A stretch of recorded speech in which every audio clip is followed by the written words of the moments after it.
Hey everybody, and welcome to today's video with myself, Sarah Lean.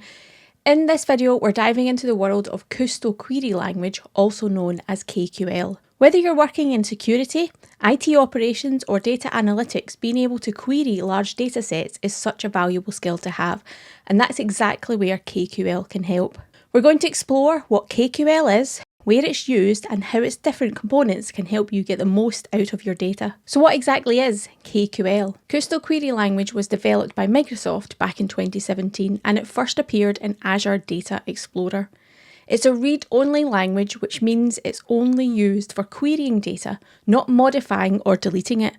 This makes it a really safe tool to use when you're exploring data sets. You can write queries and be confident that nothing will accidentally change your data. Since its introduction, KQL has become widely adopted across a number of Azure services. Here are some of the main places you'll find it. Azure Data Explorer, the home of KQL, used for big data analytics and interactive exploration.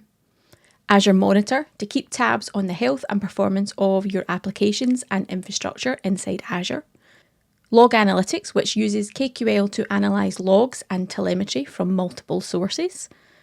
You have Application Insights, which helps diagnose performance issues in your apps, and yes, it uses KQL too. Microsoft Sentinel, now this is a SIEM tool for security data powered by, you guessed it, KQL. Microsoft Defender for Cloud, another security-focused tool using KQL for insights and threat detection. Then we have Azure Resource Graph Explorer that lets you query your Azure resources across subscriptions using KQL. There's also a great community behind KQL, lots of shared queries, learning resources and examples online.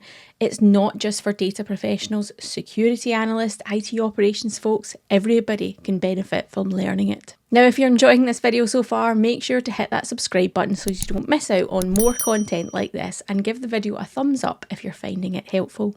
Let's talk about some of the basic components that make KQL work. So operators, they are the building blocks of your queries. Operators let you do things like filter data, summarise it, join tables together. Basically, they're what give your queries the full power. Now, in this example on screen, you can see two KQL operators in action. We've got where, and this is the filtering operator. It tells the query to only return rows where the operating system family is Windows in this example. Project. This is the projection operator. It selects specific columns to include in the result, and in this case, we're picking out columns hostname, CPUs, and Azure locations. So these operators are what shape your data, first by filtering it down, then by picking just the parts you care about. Functions. KQL comes with built-in functions that help you manipulate and transform your data. Here are some common ones. So you have count, which counts the number of rows. You've got AVG, which averages or calculates the average values. You then have max and min, and those help to find the highest or lowest values in a column. These functions help you make sense of the numbers you're working with. Now, in this example on screen, the function count is used inside the summarise operator. It counts how many rows match the filter, so in this case, it tells you how many Windows-based virtual machines you have. The result is a single value saved as total Windows VMs, giving you a quick summary of your data or a count of your data. And that's a quick overview of Kusto Query Language. It's safe, it's powerful, and once you get the hang of it, it can really help you dig into your data and get meaningful insights.